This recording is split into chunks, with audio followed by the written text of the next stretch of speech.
Heyo everybody, Haku here with my live reaction or read-through for Magical Girl Raising Project, or Mahou Shoujo Ikusei Keikaku, Queens Chapter 1. So we did the prologue last time, and the prologue was really good. And this is kind of a big climactic arc. We have mostly characters, I think all except for like one, that we already know from previous arcs being involved. In the prologue, we basically just focused on Uluru still had one of Sachiko's contracts, and she gave it to Puck Puck so that Puck Puck can use it to help ensure the luck of the ritual and all that, like was the main setup for Aces. But the thing is here, we can see that Uluru, one of my favorites, is really mourning the loss of her sisters. And the way that she's mourning, and she has to be questioning things because of the events of Aces, and Puck Puck didn't really console her or comfort her. I think Puck Puck thinks, oh, Uluru is the most loyal person I have on my side, period. So I don't really need to do that much to keep winning over her trust or keep using my power on her. And I think because of that, I think Uluru's going to start to see how things work with Puck Puck and her power, and she's going to start questioning her more and more, and Puck Puck may be screwing herself over by being too complacent in her relationship with Uluru. Also, Puck Puck, I can't tell if she's like... Her power must be working very well, including on me. I wouldn't call her evil yet until we see her do some like really bad things, but I think I don't trust her. Her power is so scary and sketchy, and I feel like she's going to be the antagonist of this arc. But at the same time, though I think she's going to be the antagonist, I don't know if I could really call her evil yet. Because what I think her plan is, we know she's trying to like restore or do the thing they have to do every once in a while to keep the magic going in the land of magic. But I think she wants to sort of attach her own power to it, kind of like an infinite Tsukuyomi type of thing, where she can just make her power go out through all that magic so that everyone becomes her friend or thinks that they're her friend. And because of that, sorry, just doing a bit of discussion before we read this time around. But because of that, I don't know if that's necessarily evil. It's definitely manipulative and scary, but I can't totally say if it's evil yet. But I do think that Puck Puck is very much sketchy. Plus, who knows if the Osk faction is going to be bad here, because really, Hamuel didn't seem like a bad person in Aces, and she's going to be back. Shufflin is kind of very much on the neutral between good and evil, because she kind of just listens to whatever her commander tells her and doesn't have too much of her own personality. So who knows where Shufflin is, or Deluge. If Deluge, I'm pretty sure, is going to be back this arc. And we don't know how far towards the evil side of the spectrum that Deluge could slide toward. So there's a lot going on. I'm really interested. On the character page thing, I don't think that Pithy or Ripple were up there, so if they show up here, it's going to be more of a surprise type thing, I guess. And Shadowgale is still under the sort of clutches of Puck Puck's power pretty badly. But we learned in the prologue from what Puck Puck was saying that the level of her power, if she uses it too much, it can mess up people's brains, so she has to use it just a little bit. So I think she's using her power just a little bit on Snow White, so that Snow White will trust her more. And it makes me wonder if Snow White's gonna get too attached or too blinded by her power. And that makes me worry for Snow White. But then again, maybe she won't use her power enough to keep Snow White from turning on her. Because it just makes me wonder, if she did use her power on Snow White, would Snow White be able to tell because of her power? So it is a bunch of really interesting stuff. I'm going to try to read all of Chapter 1 in this video. It's like 19 pages, so it's going to be kind of a long journey going on here. But, hold on. Sorry about that. I wanted to cut that out because I was getting distracted. There was a helicopter flying over, and I didn't know how loud it was going to be in this, but I was getting distracted by the sound of it.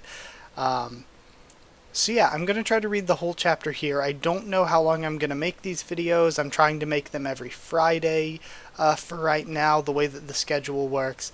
But once we flip over to the next season of anime, and I don't know if that'll change up my schedule any, maybe I'll start doing these on a different day. But for right now, they're going to be Fridays. And I want to do a short enough amount of pages so that I still have plenty of time to discuss things and talk about it and just take my time with it and everything, without having to rush through to get to a certain amount within a certain amount of time. But at the same time, I don't want it to be too short so that you don't have a long wait for each little bit of content.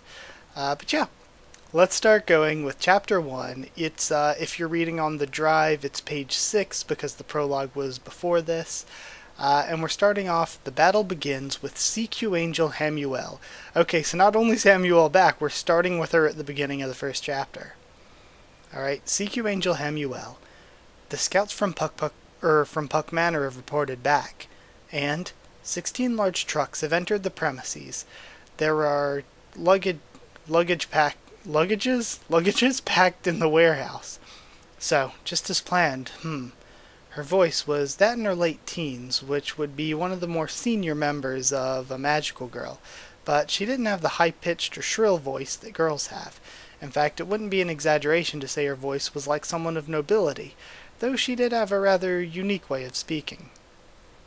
The Osk faction had known that the Puck faction was trading and selling artwork and magical items.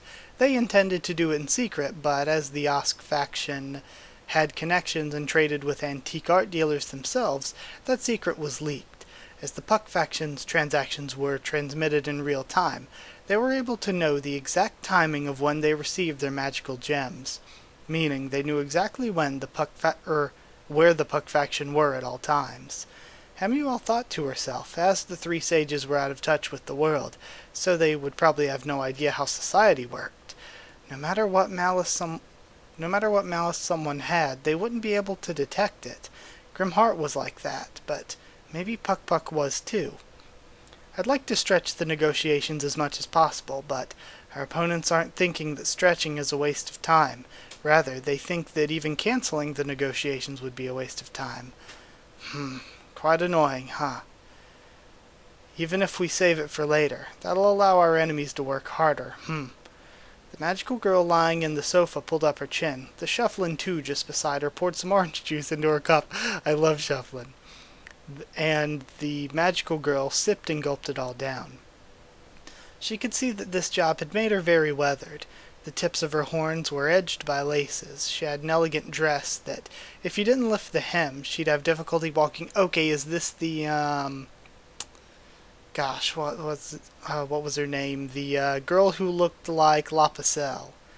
Is this what it is? Is this her? The tips of her horns were edged by laces. She had an elegant dress that, if you lift the hem, she'd have difficulty walking. Adding her attitude and looks, if you didn't lift the hem, she'd have difficulty walking. Adding her attitude and looks, it would be more accurate to say that she was less an elegant person and more someone who was ironically mimicking an elegant person in satire. Her intonation at the end was ridiculous, and Hamuel had no idea what she was trying to do with that. Hamuel is great. She's really funny. I liked her a lot in Aces. Alright. Hamuel was a cool, perspective to look from in Aces, because it was we already knew the Snow White side of things from Snow White.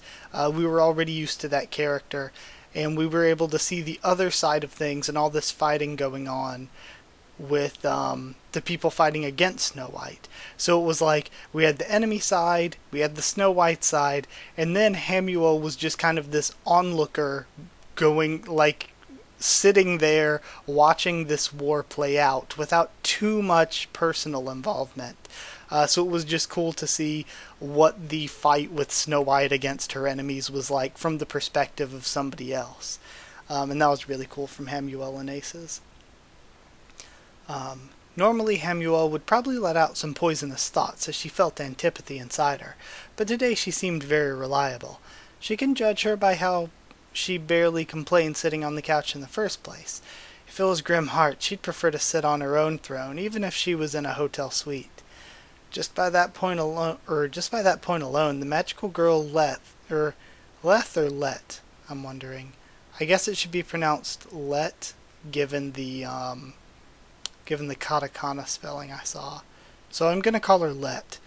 The magical girl Let was proven to be in touch with the world, unlike the three sages, with Grimheart being the leading one.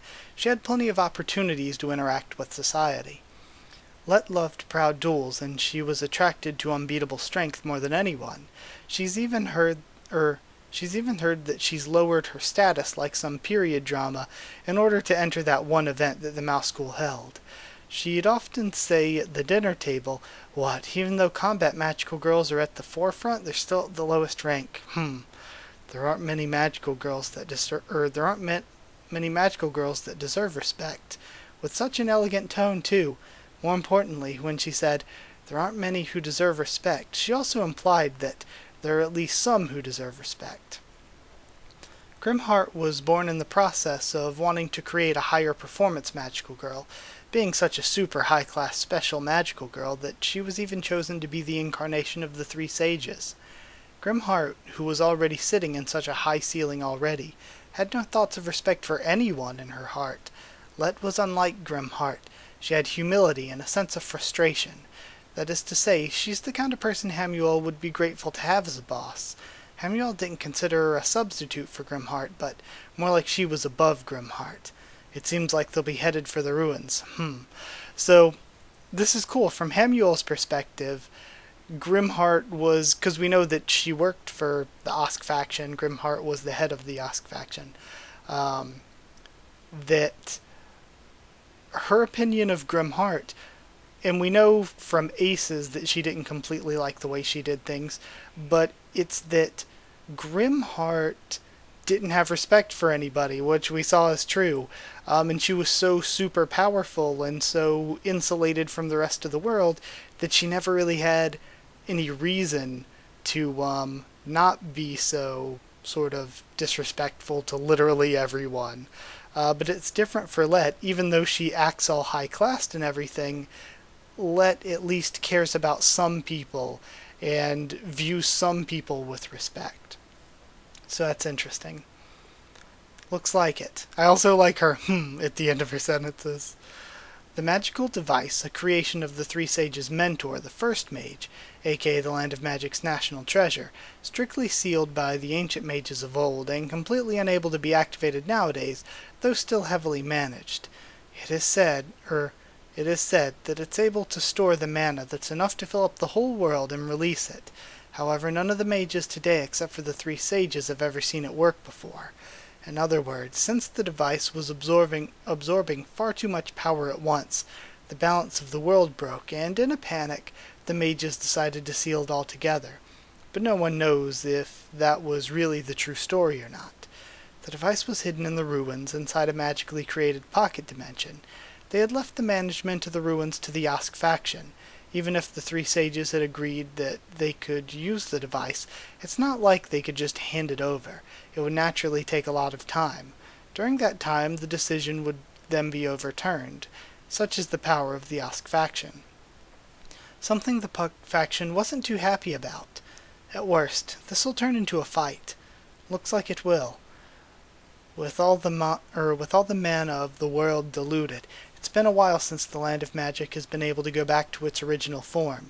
The mages divided up the land to their own, attempting to connect to other worlds maybe, and use those worlds' mana to try and survive. Okay, so attempting to connect to other worlds and use those worlds' mana to try and survive. They call these countless enclaves the Land of Magic. However, the desire to return to the original Land of Magic However, the desire to return to the original Land of Magic was the plea of its leaders, especially the faction's top leaders who made plans to gather enough power to restore the Land of Magic. Should these plans succeed, it's only simple to see that the faction that succeeded would become the leader of this newborn Land of Magic. Okay, so a lot more world building here. Various methods were attempted, but all failed. Plans were made one after another, but the amount of people who truly believed the land of magic could be revived decreased. Among these plans was the Puck faction's plan to use the mana of the magical girls to unseal the device, using it once again. The Puck faction insisted on executing their plans, but refused to reveal the details to the other factions. Naturally, the Ask faction and Casper factions were... Oh, so it's Casper, like Casper the Friendly Ghost. The Ask faction and... I think that's the first time we've heard that name, right? Or am I being stupid? No, maybe we have heard it before in Aces. I don't remember if they said the third one or not. But naturally the Ask and Casper factions were opposed to them, and made them unable to execute them. However, all of a sudden in the previous meeting, the Ask faction softened it by agreeing conditionally, which changed things. Okay, because they don't know why they always keep agreeing to the Puck faction stuff now, and it's because of Puck's abilities. Alright. And also it's interesting, they said that the Puck faction was planning to use the mana of magical girls, and I guess that's why, that might be why Puck is gathering, like, some of the girls that we saw with her in the prologue, and Shadowgale. So hopefully Shadowgale doesn't get sacrificed or anything, hopefully. That's what I've been worrying about for a while now, even in Aces. A fight. Should be fun. Not really, but Hamuel kept silent and replied with a smile. Let put her drink on the button-laced table, filling up the sofa with her body, staring as if she was meditating, before suddenly standing up and approaching Hamuel. Hamuel quickly grabbed a chair and placed it on the carpet, the scraping sound being heard everywhere. Naturally, I'll be fighting too. She's had experience in the world of combat, but normally the general wouldn't be at the front lines. Though considering the opponent was one of the three sages' incarnations, they'll need the strongest magical girls they can get. Thanks to Grimheart, the Ask faction doesn't have an incarnation of their own currently to lead the fight. Again, I think Grimheart is just hiding out somewhere. There is no way she just randomly died off screen after everything that happened in Jokers. Don't have their own currently to lead the fight, so it was up to the next strongest magical girl in line, Let, to lead the charge. Let had bragged about how, in the many times she's participated with the Mal school, she's managed to draw with Malpalm a single time. Hamuel knew how the other factions treated anything from the Ask faction as 1/3 true, and she also knew that they were usually right, but even if half or a third of her story was true, wouldn't that be amazing? Shouldn't it be enough to be chosen as the incarnation of the three sages? Hamuel thought she clearly surpassed the other magical girls in her standing. Okay, so again she's thinking of how much better things would be / would have been if Let was the incarnation instead of Grimheart. Though, that was just something she had thought. Don't do anything reckless, please. Well, even I've had regrets in my life, but it seems you'd be trouble if I die. Of course I would. Everyone would. The heart shuffling too nodded many times to affirm Hamuel's statement as Let once again reclined on her sofa. Freaking shuffling adorable. Although, yes, if I had to fight Puck one-on-one, I'm afraid I might not be enough. She remembered viewing Puck's dance video on a video sharing site. She was sure that there were people who'd wonder if Puck was really that strong at all, but judging a magical girl's strength based on appearances was foolish, considering their strength was magical in the first place. So I'm guessing that's not a good idea, right? Yes, if Puck ever came into the battlefield, I'd most likely escape. Hamuel wouldn't call her irresponsible. Puck was someone that you had to run away from in a fight. Rather, she should be praised, as she was a general who wouldn't assess herself too highly and say I'll win when she'll be heading to her grave. Grimheart was someone created specifically as a measure against Puck, but she was gone, so it's normal to assume it'd be impossible to fight her. Oh, that's actually really smart. Because of Puck's abilities, she can make anybody her friend, but maybe her abilities sort of require her to talk to the person. So if Grimheart's ability is one that allows her to prevent Puck from talking to her, then she wouldn't fall for Puck's powers. That's really cool. There are ways of fighting around Puck, and not directly, A commendable strategy, but if it comes down to it, Hamuel, yes, you'll fight Puck. Buy some time. I'll escape while you do. This is, okay? It took a moment for her to process what she said. In fact, after she was done processing it, she still couldn't understand it. Let didn't have any look of jest when saying that either. Before Hamuel could think further, her head had automatically shook as fast as she could. No. No no's. But it's impossible. That may be, but you must do so. For you see, you really have nowhere to escape, do you? If you manage to escape from Puck, you'll just be dealt a different punishment elsewhere. Am I wrong? Those words stayed in her head. The shufflin' twos she commanded were completely annihilated. She wasn't able to gain Premium Sachiko's contract, meaning that she wasn't able to do anything at all. She was in no position to complain or say that she should run away from this one too. The Osk faction would never accept such excuses as, I was attacked by the shufflin' hunter from hell. With a convinced look on her face, Let nodded. Hamuel herself wasn't convinced at all, but as she was in no position to refuse, she simply sighed out a, "Yes, ma'am," with dejection. Her good opinion of Let from a while ago was blown away. All the Osk faction leaders are the same, all women who didn't care about anyone other than themselves. Would they seriously not even think of helping out their subordinates if they were in danger? Hamuel thought poisonously. Just 15 minutes after Hamuel was sentenced to an instant death, a 5 of clubs went inside the room without knocking, headed straight beside Let, and whispered something to her ear. Let nodded and said, "Continue on." Hamuel stood up, flipping the cushion beside Let upside down. Okay, so they've taught this 5 of clubs to speak, because I'm pretty sure the Shufflins can't speak unless taught to speak. At least that's what I remember. Hamuel stood up, flipping the cushion beside Let upside down. Standing by the corner of the room beside Let, she puffed her chest so that her posture would be seen as good, and relaxed the fist in front of her body. She was nervous, but that was to be expected.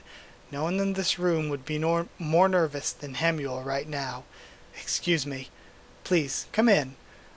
Let stood up, extending her hand to the visitors. The Spades and Hearts Shufflin flocked to her side. "I am Let. Pleased to meet you." Let had no mention of titles in her name. The Osk faction is not fond of that.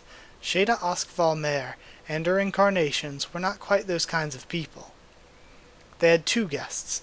The first was wearing a tailor-made gray suit, her hair tied up and hanging behind her. Her wire-frame glasses shone. Okay, so Dark Cutie and Glassy Ann are going to work with the Osk faction, I think. Her wireframe glasses shone, reflecting the light of the chandelier. It'd be surprising if she was in her late teens, but if she was in her 40s, it would make sense. But she was a woman with a very vague age. You could say that she was a woman of competence, but at the same time it would make sense if you'd call her lazy-looking too. Okay, never mind, this is her human form. I thought, when they said the glasses and stuff, I thought this was going to be Glassy Ann. It was hard to grasp her, though, with her plain eyes all the way to her legs. It's clear she wasn't a magical girl. The other appeared with her hands being pulled. She looked like the type who needed to do that. It felt like there was something magical about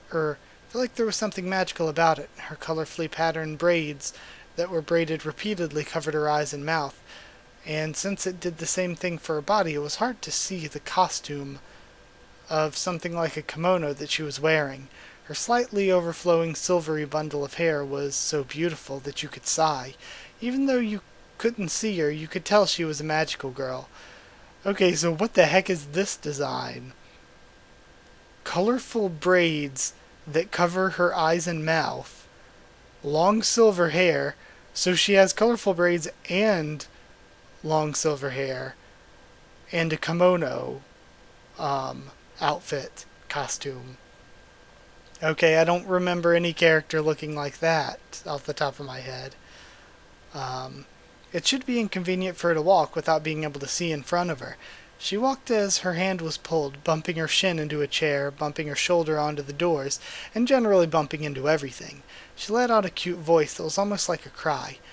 The human woman took Let's hand and gripped it. "Greetings, Let. This is... oh my god! This is Ratsumukana Honome no Kami. Oh, that's not that bad. Ratsumukana Honome no Kami. Okay. Yeah, it's not so bad. That's right. Greetings. Alright, that's right. Greetings. As Let had been dragged into battle in an emergency, this incarnation was someone who Let was not acquainted with. Therefore, okay, so is this the Casper faction? Incarnation? Therefore, there was the possibility of them considering her a novice. Even though it was one of the three sages, it wouldn't be nice to be looked down on before negotiations had even begun. Let was conscious of that edge, and smiled with it in mind. Okay, so this is cool. We have Puck Puck, Grimhard, who is currently missing, and Let is kind of the interim right now, and Ratsumukana Honome no Kami. Okay. Alright. They shook hands and stared at each other for a moment before the woman muttered, Ratsumukana Honome no Kami can only watch, so she cannot speak. I, Yoshioka, will speak on her behalf. Similarly, she cannot eat or drink, so please withhold your tea and sweets. Was saying that she can't speak a way of talking of her dignity, or was that a rude remark to just say it? Hamuel didn't know, so she chose not to question it. Let also didn't show any reaction as usual, instead beckoning the two to sit. Yoshioka, the interpreter, and the sage, Ratsumukana Honome no Kami, sat in the sofa where Hamuel was sitting just a while ago. Despite being something you do daily, their behavior elicited a very noble demeanor. I love how they're just casually continuing with this name. Well then, Lady Ratsumukana Honome no Kami. Please, call her Ratsumu. Her full name is so long, it'd be a pain to keep calling her that. Yoshioka interrupted as if they were addressing her, and since Ratsumukana Honome no Kami didn't scold her for being so rude, they ended up calling her Ratsumu from now on. Alright.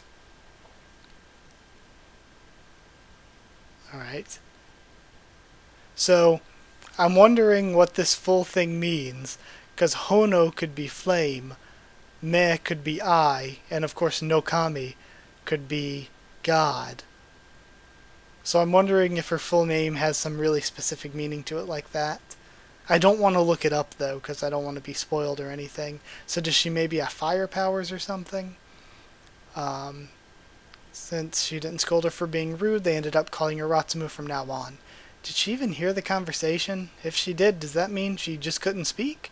Let didn't say anything about this, so Hamuel kept shut as well. Now, about the next meeting. We have agreed to reseal the device. However, even with our support, the Puck faction's hasty progress was beyond our calculations. The various restrictions we've put in place to push back against these unruly actions have already been undone. Her interpreter didn't speak as if she was an interpreter, but rather as if she'd just talk about whatever she wanted whenever she felt like it. Was that just Hamuel's imagination? Hamuel glanced over to Ratsumu. She saw the restraints on her wrists linked to chains that led toward her interpreter. She wasn't pulling her hand, she was pulling the chain. Hamuel slowly looked away. So, you'll cast a vote for the resealment. Yes, unlike yours and Puck's factions, we have very little members, and our funds are weak in comparison, and thus considered as the weakest faction. However, a vote is still a vote, and with our vote. On what conditions? 20% interest on any new projects being developed currently. How's that? And the documents? We've prepared them. Hamuel, sign. There are people who'd switch sides in an instant, like bats for short-term gain in this day and age. If they were good, they'd be able to have minimal conflict, and if they were able to pass the resolution to reseal the device in the next meeting, then they can move on to deal with the Puck faction's actions. As a victory condition, this was superior. politically gained, with no bloodshed, and it allowed them to fulfill their objectives. Though they mustn't forget the Puck faction's unruly actions, the Ask faction has managed to slow them down, but they cannot be ignored. If the Puck faction managed to do something, they'd have to quickly mount a defense against it. Currently, they're pitching a new construction of a magical barrier to shield the ruins. Once completed, it would be such a strong fortress that nothing would be able to crack it. But first, they have to fulfill this contract. Hamuel was given a crystal stamp, about 5 centimeters squared. As Let brandished it to her, she pushed it toward the contract. She was so close to the interpreter's face that she backed away in shock. Our mortgage will be military and financial strength. Understandable? Yes. With the Ask and Casper factions working together, we can both reap the benefits. Not just now, but even our grandchildren will gain as well. Consider the financial mortgage as having the golden goose. Should they be needed, our military strength will also be useful. Our enemies would face the military might of the Ask without and gain nothing. Yes, oh how I do imagine Puck's crying face. Although this seems to be some light threats, the fact that a magical girl in a position to execute plans was saying it gave it some weight. The interpreter smiled and muttered out an "of course," taking the contract back in her slightly trembling hands. Okay, so that was really good. Alright, so we're about halfway through, so this might be like an hour-long video. We're about halfway through, we just finished that section. I like getting introduced to some of these new characters. I like Led already. I like Ratsumu already. But I don't think Ratsumu is going to be a main player in this arc, since just because of how things looked from the character pages. So Ratsumu, I guess... I don't know, maybe the chain has something to do with her abilities. It's interesting the way she can't speak, she can't see because her hair is in her face. So it's pretty interesting that and she can't eat as well. So yeah, there's a lot going on with her that I want to learn more about, but I don't know if we will this arc or not. So the Ask and Casper factions are working together, and I'm going to continue on now with Flea. Alrighty, continuing on from Flea's point of view, we have desktop experts are naturally suited for desk work jobs. That's the Human Resources Division's strength. Using information and acting on it is such a one-sided viewpoint. If this person gathering the information isn't under your grip, or cannot summarize the information and cannot supervise you properly, you wouldn't be able to do anything. After investigating the Puck faction's actions, they keep saying that, as well as their instructions on what to do next, Flea left the Human Resources headquarters. This was a job that only Flea could do. She used a gate and headed for the Examination Division. She headed straight past the Examination Division halls, which couldn't be rebuilt to its former glory, owing to the budget deficiencies they had to keep in mind. She was called about her appointment just a while ago. She ducked through some ceiling parts that looked like they were about to collapse and stopped just before the gladiolus that still looked glamorous inside its vase. The Examination Division staff that guided her here knocked on the thickly wooden door, and after hearing the "come in" instructions from inside, turned the knob. Smiling at Flea, the staff member gestured in here towards the door. The receptionist's smile and look seemed to have been arranged completely for her external image, and it was the same for the staff everywhere. Flea replied back with a "thank you" and a smile before entering. In the visitor's room, there were 2 sofas facing each other, a dark green carpet that didn't really match the room, some trophies decorated on the shelf, and a certificate hunt with a frame on the wall, giving it a very principal's office-like feel. It had the simple atmosphere of someone who didn't think too hard and left the decorating of the house to their family members, and the person waiting inside also had that kind of simplicity. It's been a while. It has. Flea greeted the troubled sounding Mana with honesty. Man, screw Flea. Flea still, it's kind of on my shit list for limited. Screw Flea. Flea greeted the troubled-sounding Mana with honesty. Flea had known Mana ever since the magical girl Nanako-san introduced her. Though the day they met was written in her daily record books, what they actually talked about was something Flea couldn't remember, which was another piece of evidence that Flea's memory had been tampered with. Also, while having Mana's cooperation was something positive, looking at her now, there was no way this meeting was going to be about anything good. Well, that's fine, thought Flea as she moved her wheelchair next to the sofa, before lifting her body up with both her arms gripped to the armrests, rolling over sideways to sit on the sofa. Mana raised her eyebrow, puzzled at Flea's movements. You went to all the trouble of preparing me a sofa, so I thought I should use it. You don't have to go that far. Also, Flea's a magical girl, so she should be able to just easily, bam, pop herself up off the wheelchair, do a 360 in the air, and land on the sofa. She has magical girl strength. Also, I don't know if she actually can't walk, or if she just uses the wheelchair for the aesthetic of it, because her, real actual self doesn't need the wheelchair. It's just something that the magical girl version has. Oh well, either way. Mana raised her eyebrow, puzzled at Flea's movements. You went to all the trouble preparing a sofa, so I thought I should use it. You don't have to go that far. Nanako-san trusted her, and Mana doesn't shy away if Flea ever got comfortable with her. She didn't hide that fact either. She wouldn't blame her for being confused at her unexpected actions. Flea constructed Mana's personality slowly, as she also observed her other actions, her facial expressions, gestures, the way she held her cup, the way she acted proper, her awareness of being polite. Flea sipped the black tea prepared for her and smiled with satisfaction. It was a good tea, made excellently, and the cup was moderately warm too. She placed the cup down and turned towards Mana. Alright. A fairly large problem has occurred, and her nonchalant response was because she found Flea suspicious. Flea had no idea what they had talked about in their meeting in the past, but she was suspicious of Flea. Then Flea knew one thing, but if she was suspicious of Flea, then Flea knew one thing is clear: she can't be trusted. I'm coming here to turn myself in. She looked at Mana's expressions, her eyesight filled with disgust, a coloration that showed a clear aversion, and raised her eyebrows, all combining to form a glare.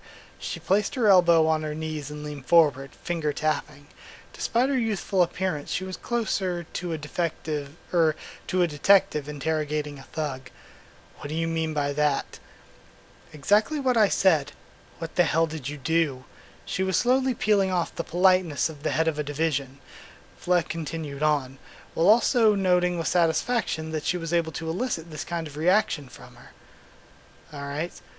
It's the fact that I don't understand what happened myself is why I said there was a problem. Huh? As Mana blatantly blurted that out, Flea brought her hands together. So is Mana a leader? I knew that Flea was, and it's pretty impressive that Flea became a leader, given everything that, we've seen her go through. You'd think there'd be a big stigma around her. But it's so interesting. Mana might be as well now. Okay. I mean, Mana was in charge of that team before, so she was important even before Limited. But still.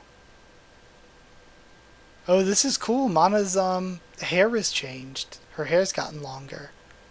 Of course, because she's a mage, not a magical girl. So she ages unlike them. Okay.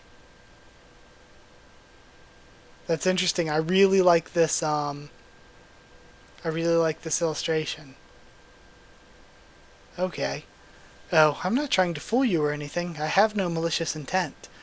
Though she did think of herself, you do seem to be someone who'd be fun to tease, though. Naturally, she thought to herself, okay, you do seem to be someone who'd be fun to tease, though. Naturally, she didn't say it out loud. I cannot remember anything I've done.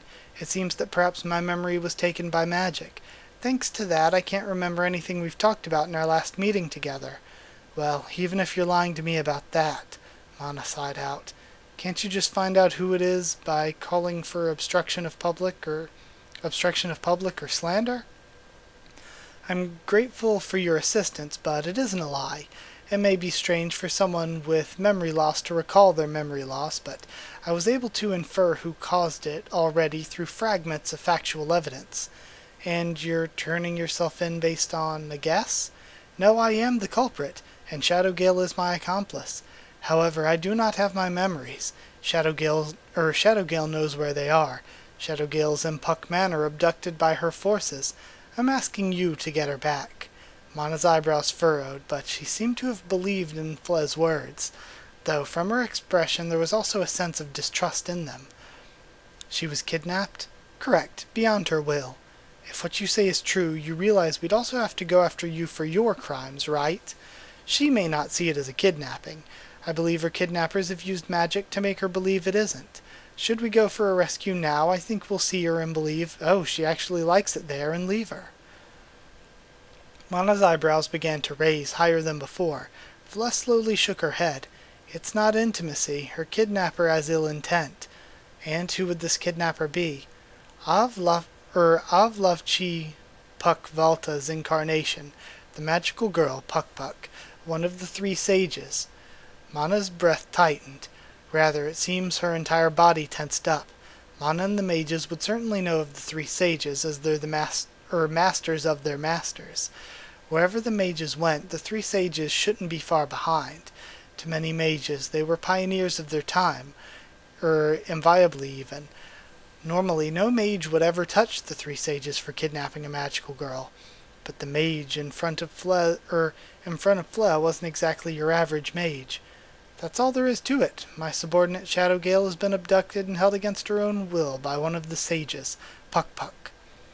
Mana's face paled, and that in itself was a big deal, as other mages would instantly shout at Fle and tell her to go away, not listening to a word she would say. She decided to add one more thing, despite being the bearer of bad news all day. Snow White works at the examination division, yes? I've received reports that she was hired by Puck. If that's true, then the examination division has no choice but to investigate, don't you think? Mana glanced at the table with a pained look on her face, seemingly staring at nothing. Oh yeah, has Mana even... if she works in the same division, I assume she's met Snow White.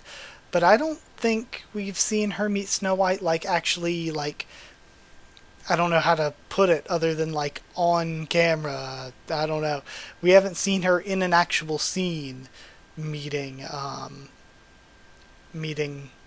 Snow White, right? Snow White and Mana meeting. So that's interesting. I've received reports. Don't you think they have no choice but to investigate? Mana glanced at the table with a pained look on her face, seemingly staring at nothing. She knew the conclusion would come after all that pain she let out. Fle had confidence that she knew exactly the kind of person Mana was. She didn't look at her profile, she saw her directly in the flesh. Her sister was killed by a criminal, she hated crime, she wanted to give punishment to any criminals. She was serious and stubborn, values her principles, and unafraid to investigate someone just because of their status. If she didn't investigate someone because of that, it was just as good as committing crime herself. As an investigator, she had a pure heart, and Fle would normally stay away from her if she could. She probably would try never to meet her. But things are different now. Mana was someone who could fight back against Puck, with the examination division being a large shield by her side. Mana said nothing of her inner thoughts until now. She took Fle to a separate room, and although she wasn't handcuffed or anything, she was still being watched.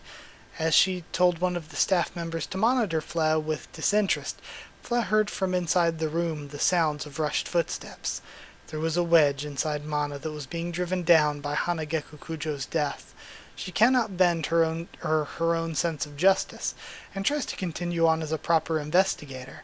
No matter how powerful her opponent is, she'll stand against it, acting just as Fle thought. In fact, right now the only person who isn't acting how Fle thought, or how Fle would think, was Momori Totoyama. Okay, so Fle is still surprised, because now she's pretty much confirmed, okay, I know I'm missing memories, and she's pretty much decided Shadowgale has to know what's going on with my missing memories. And so that's out of the ordinary, and like her view from Shadowgale, that Shadowgale would hide the memories from her, and now also Shadowgale has ended up being kidnapped. And I like too that she normally would stay far away from Mana, but Mana's the only person she can rely on right now who would be, I don't want to say dumb enough, but like naive and pure-hearted enough to say, you know what, it doesn't matter if Puck Puck is one of the three sages, I'm going to investigate her and figure this out. So, yeah, that was all really, really interesting and cool, and we are currently going to Uluru at page 21, so we're almost finished. Let me get some water really quick. Alright, I'm excited for this because I really want to see what Uluru's thinking from her point of view. Alright, so now we have Uluru. Something has changed inside of Uluru, but she couldn't put it to words. Uluru didn't really have a lot of things to say normally, but this was the most confusing thing for her. Puck Puck listened to her, but she kept on walking without giving her a second thought. She also took the only memento Uluru had of Sachiko, the contract. Now Uluru has nothing to remember her by. Just as Puck Puck said, she returned to her room, sat around wrapping her knee, and continued thinking of horrible thoughts one after the other. She's never experienced this before. Sarami and Sachiko were gone. Puck Puck was still here, but Uluru didn't feel that she was all that reliable. Puck Puck was always the center of the world for her. She always did everything for Puck Puck that made her happy, and if she followed Puck Puck, she believed nothing she did would be wrong. But Uluru's heart felt cold and shivered. Despite thinking of Puck Puck, she felt no better than before, and it didn't work like the last time she thought of her. So again, we're seeing that she's starting to question Puck Puck. She wanted to think about Puck Puck, but she couldn't think about Puck Puck. With Sarami and Sachiko gone, the only one who could serve Puck Puck is Uluru. Yet Uluru can't even think good of Puck Puck right now. Uluru tightened her grip on her knees. It's not that she couldn't think of Puck Puck, she just couldn't think of anything good about her. It's as if she wasn't interested in Puck Puck at all, as if she couldn't think of anything but Sarami and Sachiko, as if she wished Sachiko's contract was with her, so that a part of her would still be with Uluru even when she's gone.